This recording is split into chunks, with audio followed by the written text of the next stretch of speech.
Bonjour à toutes et à tous. Dans cette période de crise sanitaire et de nouveau plan blanc qui a été adopté au niveau national, la question qui brûle beaucoup de praticiens aujourd'hui concerne la déprogrammation et comment aborder ces déprogrammations au sein de chacun des établissements, puisque si le plan blanc a été adopté au plan national, bien évidemment, il va devoir s'adapter au cas par cas et selon les différents établissements au sein desquels vous exercez aujourd'hui vos activités professionnelles. On vous propose aujourd'hui d'aborder des points repères qui vous permettront d'appliquer ce plan blanc qui a été donc imposé au plan national et qui bien évidemment va devoir s'adapter au cas par cas dans chacun des établissements au sein desquels vous exercez aujourd'hui. Le plan blanc, c'est un cadre national. C'est-à-dire que c'est une demande nationale qui a pour but à la fois de permettre la mobilisation des professionnels de santé pour faire face à l'état d'urgence sanitaire et en même temps de permettre l'accueil des patients qui sont concernés par cet état d'urgence sanitaire, c'est-à-dire la Covid-19. Voilà le cadre général. Après, ce plan blanc, en réalité, il doit s'appliquer et être défini au sein de chaque établissement. Et au sein de chaque établissement, il y a à la fois, en dehors du plan national, le cadre contraint que va fixer l'ARS. L'ARS va faire des demandes aux établissements en termes de déprogrammation, de maintien d'activité, en fonction de ces besoins qui sont adaptés localement en fonction de l'évolution de l'épidémie, de la nécessité de mobiliser, de la nécessité de permettre l'accueil. Et c'est donc au départ, ce qui est important pour, si l'on veut limiter les risques juridiques dus à des programmations, c'est déjà de savoir ce que demande l'ARS, de discuter, parce que ne pas faire une intervention alors qu'elle était possible dans le cadre des demandes de l'ARS, ce n'est pas normal. En faire une alors que ce n'était pas possible, ce sera aussi un motif de reproche. Donc la première des choses, c'est de savoir ce que demande l'ARS, quel est le cadre qu'a fourni l'ARS à l'établissement. Et l'établissement, ça peut être une multitude de situations. Chaque établissement n'a pas vocation à recevoir des patients en réanimation Covid. Il y a des réanimations où il n'y en a pas. Il y a des unités de soins intensifs et des unités de surveillance continue qui peuvent avoir été décidées d'être upgradées en réanimation pour permettre l'accueil des patients Covid. Et puis, il y a des établissements où il n'y aura pas de réanimation, où il n'y a pas d'unité de soins intensifs upgradée, et pour autant, on va leur demander des programmations éventuellement pour avoir des capacités de renforcement et d'accueil. Donc,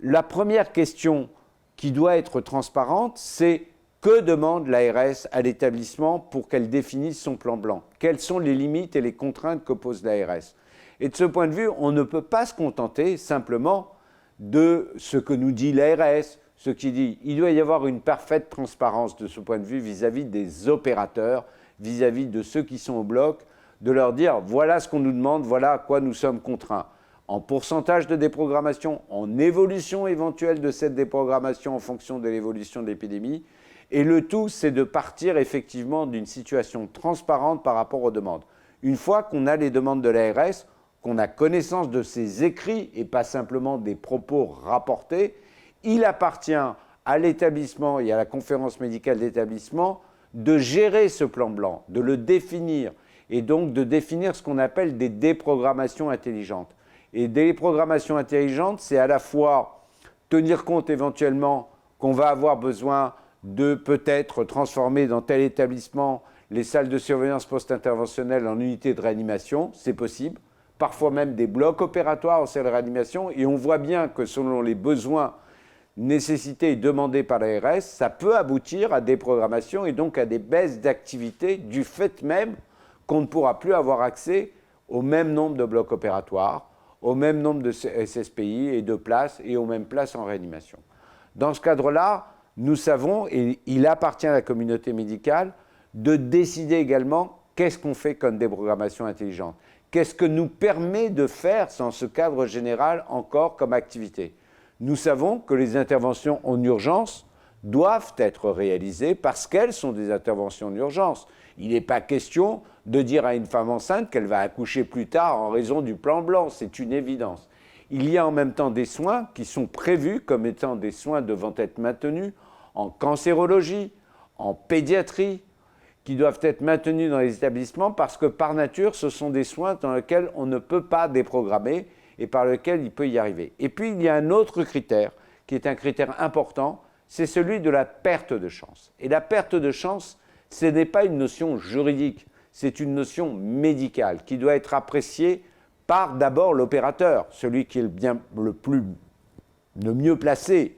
pour savoir si déprogrammer une intervention peut entraîner une perte de chance réelle pour le patient ou pas, c'est quand même d'abord l'opérateur. Et puis après, il y a la discussion avec l'anesthésiste pour savoir en fonction des risques de l'intervention elle-même, si cette intervention entraîne une perte de chance telle qu'effectivement, on peut prendre le risque éventuellement d'avoir un patient qui va demander. Et puis, il y a la chirurgie ambulatoire. Pourquoi la chirurgie ambulatoire, elle est possible? Parce que par nature, ce n'est pas elle qui va embouteiller une unité de soins intensifs. Elle est par nature éligible à la chirurgie ambulatoire, c'est la sortie du patient, le suivi après en ville, et donc dans ce cas-là, nous n'avons pas de problème de risque d'embouteillage, soit d'une unité de surveillance continue, d'une unité de soins intensifs, soit d'une réanimation éventuelle. Voilà tous ces éléments qui font que le couple opérateur-anesthésiste, qui est le premier concerné, doit ramener, dans le cadre de la conférence médicale d'établissement, doit ramener des notions médicales, des capacités, dans un cadre contraint, on le sait bien juridiquement et administrativement, mais qu'il est important de gérer de façon intelligente. C'est une des programmations intelligentes qui est à la garantie du moindre risque de discussion sur ces décisions-là qui sont prises et qui sont d'abord des décisions médicales. Alors, on a d'autres questions peut-être aussi. Comment est-ce qu'on pourrait anticiper et comment est-ce qu'on pourrait gérer d'éventuels conflits déjà sur ces discussions et sur les protocoles peut-être à mettre en place pour envisager plus sereinement la déprogrammation sans engager nécessairement de responsabilité? Je pense que sérieusement, les conflits, ils doivent se gérer à l'intérieur du cadre de la CME. C'est là qu'on doit gérer les conflits s'il y en a. Je ne pense pas qu'il puisse y avoir de conflit à partir du moment où l'on accepte le rôle et la responsabilité de chacun dans sa spécialité. Le chirurgien, c'est celui qui est apte à juger de l'urgence de l'acte, qui est apte à juger de la perte de chance éventuellement qu'il peut y avoir à la déprogrammation. L'anesthésiste, il est là éventuellement pour apprécier les risques au plan de l'anesthésie, les risques en regard du plan blanc éventuellement, de faire une intervention qui puisse envoyer quelqu'un éventuellement en réanimation alors qu'il n'y a pas la possibilité de réanimation et qu'il ne faut pas emboliser. Mais je crois très sérieusement que dans 99% des cas, c'est une évidence parce que chacun a envie d'abord de prendre en charge le patient et si ce n'est pas possible, il faut que ce soit une décision qui soit effectivement collégiale parce que de toute façon, c'est la collégialité de la décision qui protège vis-à-vis du patient et qui rend légitime la décision qui sera prise vis-à-vis du patient. Une fois qu'on a dit tout ça, et peut-être afin d'appréhender les questions de la responsabilité, il y a une question qui reste déterminante évidemment, c'est l'information que vous allez délivrer au patient qui va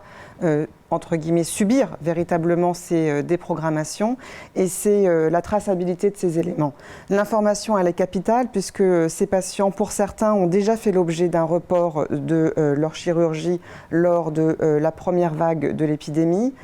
Aujourd'hui, certains avaient revu leur intervention reprogrammée et patatras, à nouveau, on redéprogramme parce qu'on n'est pas dans les cadres évoqués tout à l'heure par Philippe Cohen et dans ces cadres d'urgence avec toute la discussion collégiale qu'il y a eu en amont sur le report de ces chirurgies précisément au cas par cas au regard d'une éventuelle perte de chance, quel est le bénéfice et risque de l'intervention vis-à-vis de la surcharge de l'occupation des lits de réanimation et de l'évolution de la pathologie initiale présentée par le patient. Donc ce qui prime en amont, c'est évidemment ce qui va être expliqué et compris par le patient en l'invitant évidemment à comprendre les enjeux de cette déprogrammation, mais surtout la nécessité de poursuivre le suivi médical, de ne pas lâcher ces patients dans la nature et de les rappeler quand l'épidémie sera terminée. On a vu déjà les conséquences de la première vague sur les évolutions des cancers et sur les retards considérables qui pourraient être mis en évidence dans les mois et les années à venir, évidemment, il s'agit de ne pas reproduire et en tout cas d'anticiper ces choses-là. Donc c'est le patient, dans un premier temps, qui doit devoir avoir toutes ces informations et qui doit être sensibilisé véritablement sur le suivi important qu'il devra continuer à mettre en place dans le cadre de cette interruption. On a l'information, elle est donnée, elle a plusieurs modalités pour pouvoir être rapportée, la preuve va être rapportée de cette information et l'arme principale pour les praticiens reste bien évidemment le dossier médical du patient et ça sera la traçabilité de toutes ces informations que vous aurez délivrées. Pas que l'information sur les risques de la déprogrammation, la nécessité du suivi, c'est aussi votre évaluation strictement médicale qui vous aura permis d'envisager collégialement ce report de ces interventions. C'est l'information au médecin traitant, l'information, la nécessité de suivi, avec toutes ces armes différentes, tous ces faisceaux d'indices si chers aux magistrats dans l'hypothèse où les dossiers devaient être par la suite évoqués par des experts ou des magistrats. C'est avec tous ces éléments qu'on pourra d'une part apporter la preuve de ce que la décision de déprogrammation a été faite conformément aux règles de l'art à l'époque des faits qui devra être appréhendé dans ces dossiers et de pouvoir démontrer que le patient a pu bénéficier de tout le temps nécessaire et de toutes les informations lui permettant d'accepter cette déprogrammation, mais surtout de revenir, puisque probablement l'un des thèmes que nous pourrons aborder par la suite, une fois que nous aurons la chance que cette situation de pandémie s'arrête, en tout cas s'apaise, ça sera d'envisager la reprogrammation de toutes ces interventions qui ont dû rester en suspens dans un premier temps. Et donc le dossier médical sera évidemment le seul élément principal permettant de rétablir la vérité médicale et les échanges qui ont eu lieu entre praticiens et avec le patient, bien évidemment. Et cette traçabilité,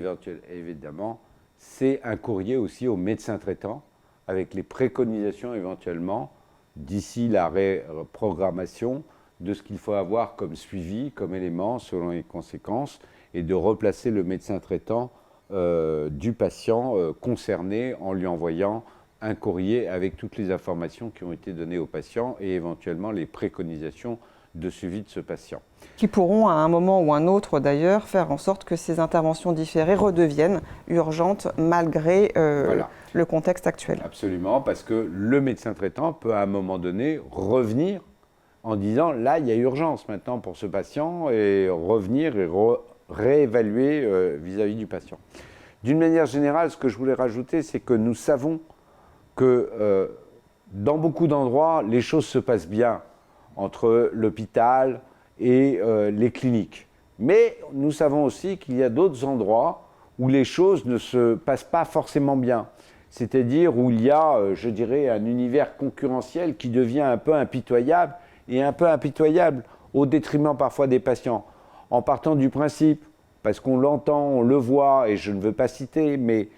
nous le savons et ceux qui nous écoutent le savent. Il y a des cas où l'hôpital dit tout simplement « si nous on déprogramme, il faut que les cliniques déprogramment ». Ben non, si on déprogramme à l'hôpital parce qu'on doit faire face éventuellement à l'hôpital et que les soins qui ne pouvaient pas être donnés à l'hôpital peuvent être faits en clinique privée, il faut qu'ils soient donnés en cliniques qui peuvent les accueillir et les prendre parce que c'est de l'oncologie, parce que c'est des interventions urgentes et pour le reste. Il ne peut pas y avoir dans cette affaire-là une question de concurrence entre l'hôpital et les cliniques, ce sont les patients qui sont au cœur de tout cela. Et là où ça bloque, ou là où peuvent se poser des problèmes, eh bien il ne faut pas hésiter à mettre les associations aussi des usagers qui existent à l'hôpital en sensibilisation, de manière à leur dire voilà ce que nous pouvons faire, voilà ce que nous sommes bloqués, parce qu'il y a parfois, c'est vrai, des rigueurs administratives, des aspects concurrentiels, des éléments concurrentiels qui jouent et qui font qu'en fait ce sont les patients.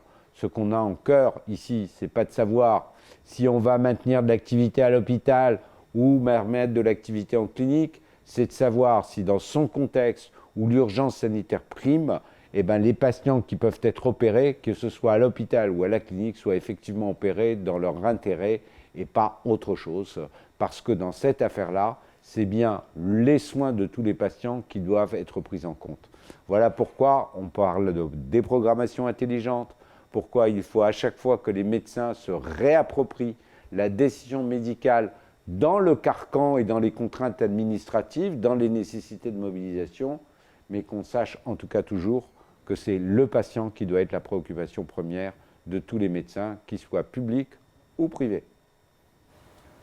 Et là-dessus, je pense qu'on peut souhaiter à chacun Bon courage.